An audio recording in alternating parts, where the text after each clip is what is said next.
stuck in the Suez, and prior to this, I worked in an outfit called Military Sealift Command that deals with commercial ships. So I know a little bit about this topic. All right. So on May 3rd, 2026, President Trump posted this on Truth Social, announcing that on May 4th, Monday, the United States would initiate what was called Project Freedom, an effort to escort and get vessels out of the Persian Gulf. Just a quick reminder to everybody, about 900 deep draft vessels are stuck inside the Persian Gulf. They have been there since the commencement of hostilities between the U.S., Israel against Iran. Iran has initiated basically a toll booth, the Ayatollah, where they're controlling the passage of ships in and out of the straits. And one of the things they're precluding is ships from the United States going out. There are 5 U.S. ships that have been stuck in the Persian Gulf from the very beginning. The U.S. has countered that with their own blockade out here in the Gulf of Oman and the northern Arabian Sea, where they're diverting ships back to Iran and preventing ships from going to Iran. So we've got this issue of dueling blockades. I've covered this every week with a recap video, and I've got in-depth videos that look at each of those issues. So President Trump announced this. This coincided with a statement that came out from the U.S. Central Command. Now, President Trump loves to do Truth Social posts, and you have to take them with a grain of salt. But when U.S. Central Command comes out, that's a bit different because this indicates the military is thinking about doing this. So the mission directed by the president will support merchant vessels seeking to freely transit through the essential international trade corridor. Now, according to Admiral Brad Cooper, the commander of U.S. Central Command, our support for this defensive mission is essential to regional security and the global economy as we also maintain the naval blockade. They further note U.S. military support to Project Freedom will include guided missile destroyers, over 100 land and sea-based aircraft, multi-domain unmanned platforms, and 15,000 service members. Now, Admiral Cooper is actually out in theater. Normally, headquarters for CENTCOM is in Tampa, Florida, but he decided to go somewhere safe, so he went to the Middle East instead of being in Tampa, Florida. I'm kidding. Florida is very safe. I would never mock Florida. So that indicated to me the message from CENTCOM is that they were going to execute this mission. Now, I should note that since I've been running my YouTube channel and doing this channel, I have access to a lot of information. A lot of people talk to me, and I get a lot of information. I knew last night that this was happening, and I actually knew last night that 2 of the 5 ships got out. That has been since confirmed to me through multiple sources, which I am not going to tell you who they are because they will never say a word to me again. I know I'm asking you to trust me, but those of you who have watched me for 5 years know I don't say things unless I've got it pretty well locked in stone. I'm not perfect. I've made mistakes, but usually when I make mistakes, it's on an assumption I'm making. This is not. I've got evidence that the ships are out. But we also have this message this morning from U.S. Central Command. U.S. Navy guided missile destroyers are currently operating in the Arabian Gulf, transiting the Strait of Hormuz in support of Project Freedom. American forces are actively assisting efforts to restore transit for commercial ships. As a first step, 2 U.S. flagged merchant vessels have successfully transited the Strait of Hormuz and are safely headed on their journey. So that is CENTCOM confirming that. And again, I've received that from multiple sources that has happened. Now, prior to doing this, the Joint Maritime Information Center, which is a composite of naval forces working with the U.S. Fifth Fleet. Fifth Fleet is the naval component of Central Command, posted an advisory notice. So the JITMIC advisory is dealing with enhanced security and conditions for orderly transit through the Strait of Hormuz. The maritime security threat in the region remains at critical, and they note here that mariners should expect increased naval presence, enhanced force protection postures, potential VHF, that's very high frequency, this is the radios that are used on board ships, and congestion near anchorages. The U.S. has established an enhanced security area to support the Strait of Hormuz transits south of the traffic separation scheme. They go on here, vessels choosing to transit the Strait of Hormuz should consider routing via Oman territorial waters south of the traffic separation scheme. Due to anticipated traffic volume, coordination with Oman authorities via VHF Channel 16 is advised to maintain safety of navigation. Transit via or in close proximity to the traffic separation scheme should be considered extremely hazardous due to the presence of mines that have not been fully surveyed and mitigated. Operators are encouraged to carefully review risk assessments and routing ahead of transit.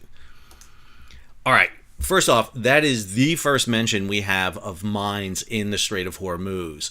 They are talking about mines potentially in the traffic separation scheme, and efforts are ongoing to identify and mitigate them. All right, what do we mean by all that? All right, we're going to come over here to marine traffic and show you the Strait of Hormuz. So what you're seeing here is this is Oman right here. This is the 21-mile Strait of Hormuz right here. Inside this is the Persian or Arabian Gulf. Out here is the Gulf of Oman, and the entire top half here, the northern half, is the Iranian coast. Now, we're going to use a couple of tools here, and I'm going to show you a few things. So this is the recognized traffic separation scheme here. These are the lanes that ships will come in. Inbound, they'll take the upper lane, the northern lane here, and the idea is to keep ships separated. What we believe is the Iranians may have mined this area right here. I'm going to show you something else here. I'm going to throw in here now territorial waters. So this is Iranian territorial waters. This is Omani territorial waters. And so what Iran has been basically doing is rerouting ships into their territorial waters.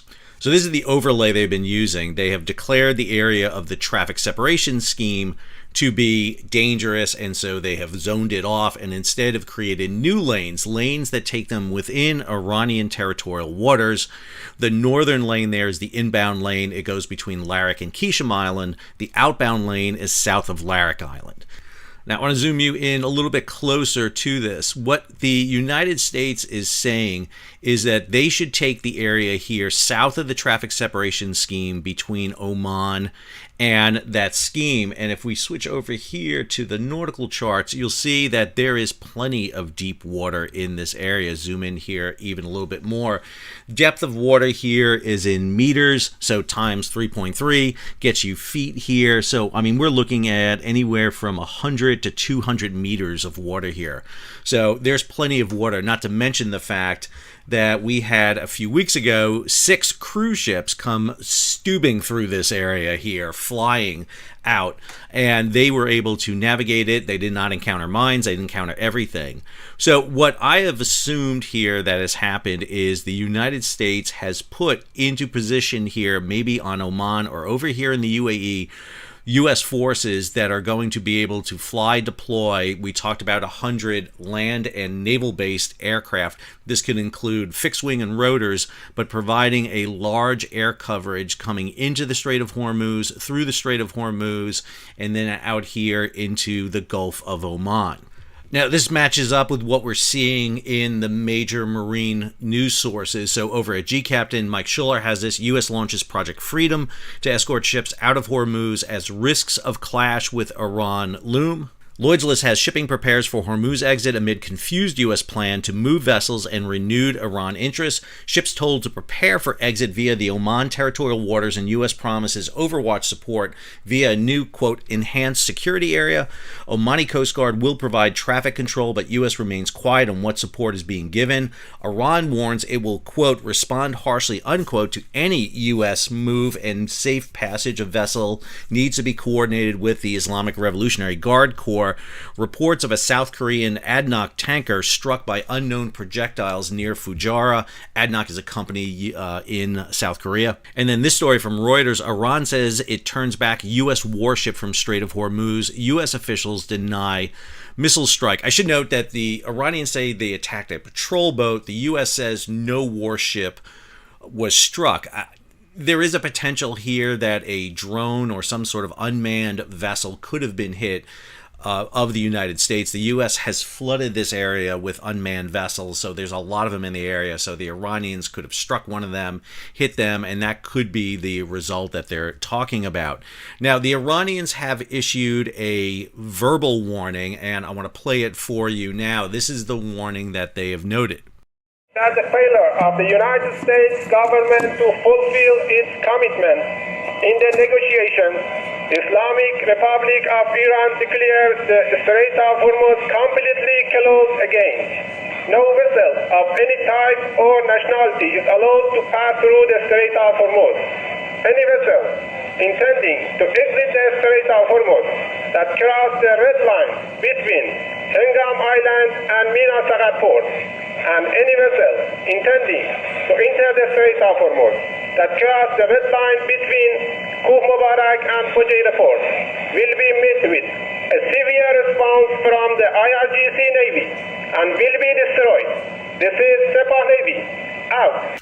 So the Iranians are threatening attacks against any ships coming out, as you just heard. The question is, what kind of threats can they bring? Well, the U.S. campaign, along with the Israeli campaign against Iran, has degraded the Iranian military, their air force, their shore-based missiles, and their navy. But they still have weaponry. We just saw this with the seizure of 2 Mediterranean shipping company vessels by the IRGC. The IRGC, the Islamic Revolutionary Guard, uses small boats with machine guns and rocket fire. That is enough to deter commercial ships. So if you are going to demonstrate to shipping the 900 plus vessels stuck in the Persian Gulf that they can get out, how do you do that? Well, there is evidence on how the U.S. undertook this operation, both in the past and going forward. Now, my background is such that I know about U.S. Navy convoying operations. Having worked for the Military Sea Lift Command, one of my jobs was overseeing the afloat prepositioning force, specifically the Marine Corps prepositioning force and then the Army prepositioning force. And one of the drills we did with our Marine prepositioning forces was we conducted convoy operations, specifically in the Indian Ocean, how we get the maritime prepositioning ships along with the Army ships through the Strait of Hormuz and offload in Saudi Arabia, Bahrain, or Kuwait. Well, just like you can force them into the Strait of Hormuz, you can force them out. So how do you go about doing that? Well, we've got indications of how this was done. Back in August of 2023, I did a video talking about the Marine Corps proposal and CENTCOM proposal to put Marine Corps detachments on board ships, basically armed guards. Now, armed guards are not new. We saw them used in World War I, World War II. We actually saw them used in the Vietnam War when ships were sailing up to Saigon and dealing with the Viet Cong in the Rung Sat, the Forest of Assassins. But in August of 2023, what the U.S. was talking about was taking detachments and putting them on board ships. This was to counter aerial and surface threats, particularly drones. That's why you put them on. Now, they wouldn't be probably sufficient to deal with ballistic and cruise missiles, but for surface and aerial drones, they would be effective. One of the things we've seen, especially during the Houthi attacks, is that the private onboard detachments were not sufficiently trained or lacked the heavy armament to do that. Marines would bring those, and if you put Marine detachments from a Marine Expeditionary Unit on ships, that will provide you close-in defense that you need against unmanned surface and aerial weapons. The other element there is convoying, is whether or not to do convoying. So back in November of 2023, when the Houthis started their attacks on shipping, we saw this issue of whether or not to convoy, and we had 2 different styles that went into place. Early in December of 2023, we saw in Operation Prosperity Guardian the use of basically a barrier force. You send in destroyers, you send in warships, and you create a picket line between the enemy threat and shipping. So you set up a line of destroyers and you basically catch everything that's coming from one area at you. Now, that takes a lot of ships to do that, and that proved to be a little bit kind of costly in terms of weaponry and ships. You need a lot of them. The other option that was used was basically the traditional convoying. This shows you ships being convoyed back during the tanker war of 1987-1988. The European Union, through Operation Speeds, has been doing that. They have been doing basically convoy operations through the Bab el-Mandeb and running operations. What we think probably happened here is a convoy operation. We know the U.S. had run Burke-class destroyers into the Persian Gulf. Probably what happened is that the ships were escorted out by the Burke-class destroyers. Now, they probably had Marines on board because, again, back in August of 2023, the U.S. was talking about that. But the other element that's on there that's really important to talk about is an organization that really helps control shipping. So I want to talk about the Military Sea Lift Command here. Now, this is an organization I've talked about a lot. My doctoral dissertation was actually on military sea lift in the 20th century. The Military Sea Lift Command is commanded by Rear Admiral Benjamin Nicholson. Got a chance to meet him just recently. Now, there are three organizations that I think played a central role out of Military Sealift Command in this operation. One is the local area command, MSC Central, or Central Command, based in Bahrain. MSC Central oversees commercial shipping in and around the Persian Gulf. They oversee logistics for U.S. Central Command, especially for the U.S. Fifth Fleet, so I think they had a role in there. The other organization would be Maritime Prepositioning Squadron 2. Now, Maritime Prepositioning Squadron 2 is based down at Diego Garcia, headquartered on board the USNS Pilalau, which is a large medium-speed roll-on, roll-off vessel. MPS Ron 2 is much smaller than it ever has been in the past. It's basically one ship. Back in the day, it was a massive squadron of up to 7-8 ships. You had an Army squadron down there. You used to, Diego Garcia used to be packed with shipping. It's not anymore. Although it's being used right now to sustain the U.S. naval forces that are in the region. Check out this video right here.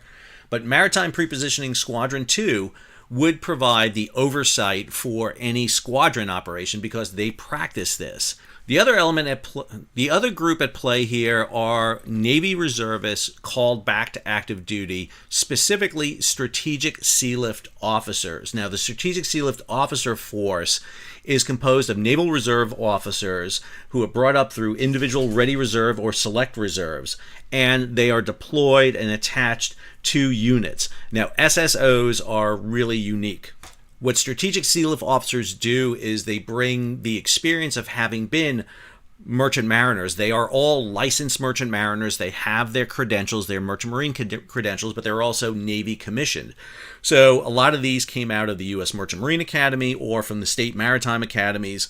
And what they can do is serve as liaisons and supplement both the ships sailing out and Maritime Prepositioning Squadron 2. Okay, the reason I know this is done is I had a look at an order that went out in March of this year to SSOs calling up Strategic Sealift officers to active duty, and they were split. Half of them were going to Maritime Prepositioning Squadron 2 to supplement the convoy staff. The others were being brought on board to U.S. Central Command as tactical advisors. TACADs serve as liaisons between the ship's master, their captain, and the naval commands. On board, they provide expertise, they guide the mission planning, tactical execution, and the integration with U.S. forces. Their role is critical in contested maritime environments. They provide essential command and control, and this is the key thing why I think that U.S. ships were done first is they probably put TACADs on board the ships. TACADs aren't just there to be liaisons, but they bring flyaway kits with secure communication. One of the biggest problems is communication. How do you communicate between naval vessels and commercial ships? You don't want to do it on open VHF channels where everybody can hear it. You don't even want to do it on satellite navigation because that could be jammed and tapped. Instead, what you want is secure radio communication, and that's what they bring to bear. And I think one of the reasons why this has waited so long for it to happen is to get all those pieces in place. To bring the convoy commodore on board from Maritime Prepositioning Squadron 2, probably oversaw the convoy operations, along with naval forces sufficient in the area to go through a demining operation to ensure that there's clear passage south of the traffic separation scheme to Oman, and then to go in and bring out some of the commercial vessels, particularly the U.S. ships that want to get out, pull 2 of the 5 ships out. One of the ships was in dry dock, not sure that ship is even crewed and manned at this point, and not clear that they wanted to bring all the ships out at the same time, but definitely bring 2 ships out, demonstrate that you can do that. I think this is what this operation is meant to do. One of the big issues has been to prove to commercial shipping in the Persian Gulf that you can get ships in and out of the Persian Gulf safely, and this appears to be that demonstration. The U.S. has brought the resources to bear necessary to do that. They have aircraft, they've got warships, they've got demining going on, they have additional personnel, they've brought reservists on board with expertise in commercial shipping. The other group at play here is called NCAGs, the Naval Cooperation and Guidance for Shipping. That group will serve on the staffs of the U.S. fleet and tactical commanders on the ground. NCAGs go into those entities. They serve as liaisons. Fifth Fleet has had NCAGs operating with them throughout their operations. They supplemented during the Red Sea operation when the Houthis were attacking, and NCAGs have been there ever since. Really a vital component to any naval combatant command is the Navy Cooperation and Guidance for Shipping Organization. I think all of these entities, MSC Central, the Maritime Prepositioning Squadron 2, the Strategic Sealift Officer Force with supplements to MPS RON 2, and the TACADs, along with NCAGs, are all pieces that are necessary to get commercial ships out of the Persian Gulf, and I think that's what we're seeing right now. As we get more information, specifics about the ships that came out, I know what ships they are, I just don't want to say what ships they are. I've been asked not to. But once we are able to release that, I will be sure to release that. I'll put it on YouTube and also put it on my social media once it's clear. I hope you got something out of this video. If you did, hey, take a moment, subscribe to the channel and hit the bell so you'll be alerted about new videos as they come out. Leave a comment, share it across social media, and if you can, support the page. How do you do that? You can hit the super thanks button down below. You can give it a big thumbs up. You can share it across social media, or you can go to Patreon and become a monthly, yearly subscriber. Until the next video, Sal, sign off.